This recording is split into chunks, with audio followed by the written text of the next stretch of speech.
No, on the he kinship. looked for the kinship. That would have been game, set, and match. Another land for John Finkel. Boy, he must be getting tired of drawing Oh, those. boy. Kinsbell Balloon is back again. Ether Snipe doesn't kill it, just bounces it. Waffatapa, you are on borrowed time, my friend. He's starting to hit those lands that he should have hit a while ago. So he can get a Plover Knights down this turn. So that's a 3/3 flying blocker, but that is only one flyer. And with the Balloonist, that means Finkel has two. Right, and it'll be interesting to see if, with the extra mana, he'll have two left over, whether he'll play Research the Deeps or not. Because as I said before, that is going to help John hit on that kinship with the Zephyr. So in we go with Ether Snipe and Stonybrook Schoolmaster.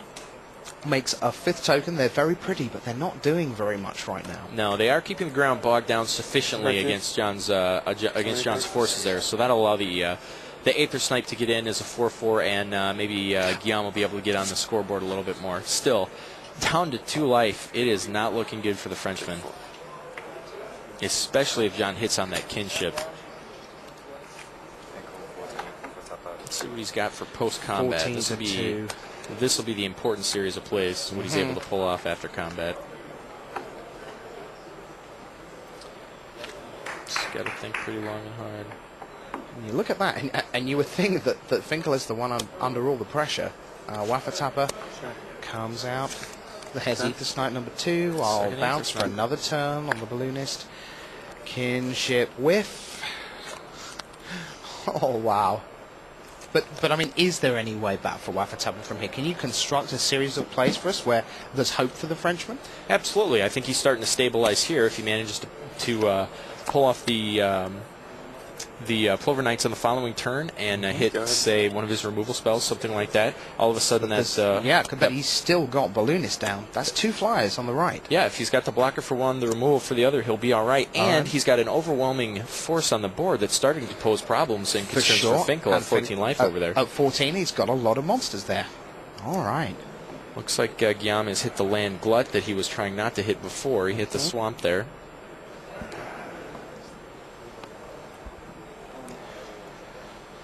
So, his hand, Dewdrop Spy, Swamp, Plover Knight, Sig, the River Guide, Research the Deep. With the cards in hand, it looks like Guillaume would have enough mana. Let me do a quick check here. Looks like he would have enough mana to play both the Swamp and then the Plover Knights and the Dewdrop Spy on John's turn. That could put John in a bad spot if he's aware that the Plover Knights will be able to block. He'll get in with the Balloonist and presumably the Sinzair, which is lethal. The Dewdrop Spy would then trade for one of the creatures, and the Plover Knights would munch the other. The variable that we can't account for is what happens with that Kitkin Zephyr Knot. Because if he hits with that, then it's all over, and Guillaume doesn't have any choice. Yeah. We said during the tournament centers, this is a set just made for drama. In the upkeep, you're going, what is on the top of that library? Because that is a passport to the semi-finals, sitting just on top of Finkel's deck, potentially. But meanwhile, he's got this turn to get through. Now, is he going to be worried? I mean, looking at that, we've got 4 from Ether Snipe, 4 from Ether Snipe, and in come a whole bunch of stuff. That's 8, 9, 10, 11, 12 that he appears to be attacking with. Is he scared of Surge of Thought Weft? He can't sensibly let everything through. No. He's put John in a position where John has to block, can't just sit back and do nothing, and that's what John's going to have to do. It's an important note to make with these pros. Just because they're losing doesn't mean they're not trying to win. So even though Guillaume's got a worse board position, his life total's lower, and he hasn't answered all of the threats that are facing him, he's going to still try to keep getting in there and causing problems for his opponent, and that could potentially put John in a point where he's on the back foot and all of a sudden switch the game. So we'll see what happens. We'll see what happens this turn. It looks like Guillaume's going to lose a bunch of his tokens, and the Schoolmaster 9 damage is going to get through, putting Finkel at a precarious 5. But it's all about whether or not he can hit on that, whether he can hit on the kinship, and/or find a way to push through the last couple damages through 2 potential blockers from Waffatapa. Absolutely. And if you're Finkel, for all your skill, you're thinking, I would just like a little bit of luck roundabout now. Never mind all this basic land, pretty or not, murals or not. Let's just see a thing with a creature type. Here we go. He passes the turn. Untap. What is on top? Oop. He hit the Distant Melody, so he's going to miss on the kinship. kinship. Reveal. But drawing four cards is not insignificant. That could put John in a position where he's still in good shape. Wow, we got a big crowd out in the hall watching this and wondering how come we are still in this game.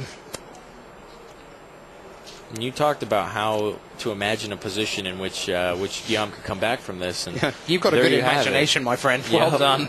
Double Aether Snipe helps pull him back in. Does he look like he's 2 points away from death? Oh, he's got the bounce spell. Bounce for the and he's nodding Guillaume for Tapper. He says yes. There's Distant Melody saying, I'd like to reload, please. And nod again. Guillaume's out right now is John Finkel not making the correct attack. Odds of that slim and none. And Slim did not make it to Malaysia. No, did not see him this weekend. Oh, there's a Mosquito Guard, which is a combat trick. There's a Kinsbale Skirmisher, which would pump one of the creatures that can fly.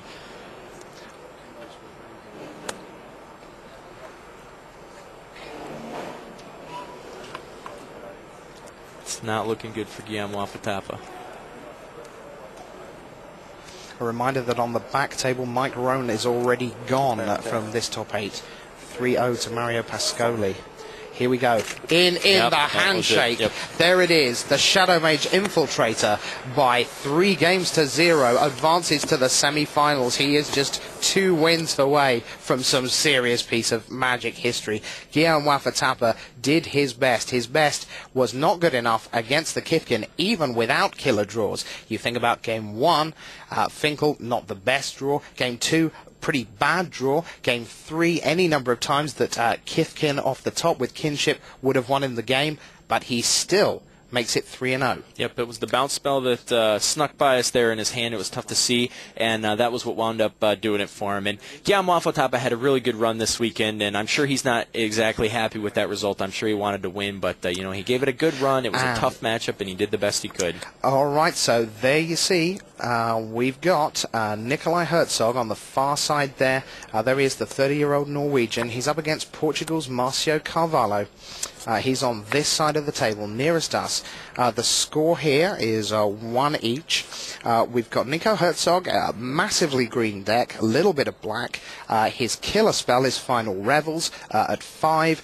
Big mass removal spell, which isn't necessarily going to be that spectacular in this matchup. Much more likely, if he gets there, reminder that the winner of this match plays John Finkel. John Finkel has a lot of X1s and X2s.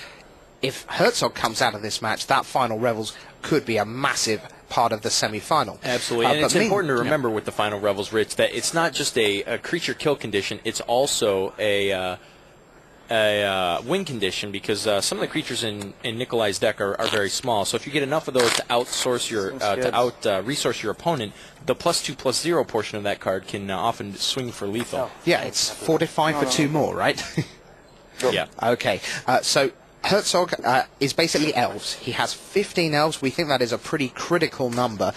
He's got Imperious Perfect, which generates more elves, makes the ones he's got big. He's got a Ghostly Changeling. That was one of his tricky picks, he said, but he felt it was correct because he sort of wanted to cut off black as well. And as we see early here, it is Herzog who's getting underway. He's got a Ghostly Changeling on board. And is that a Winnower Patrol he's got there? What's with the Ghostly Changeling? Yeah, it looks like a Winnower Patrol. Meanwhile, on the other side of the board, Marcio Cavalli's got Treefolk Harbinger, and ooh, what a flip! Nice. Ooh, hello, that's not nice there. No, the Imperious Perfect sitting on top as Nikolai Herzog plays that Guiltleaf Ambush. That'll give him 2 1/1s, and he's going to hit on the Kinship with his Winnower Patrol. Imperious is on top, right? Yeah. Mm-hmm. Marcio Carvalho couldn't believe his eyes, had to double check. Yep, that is an Imperious Perfect on top. All right, so match tied 1-1. Carvalho at 60. Oh, you know what he did? Okay, that's too much. You know what he did? He missed. He missed his upkeep. Yep, forgot to flip for it.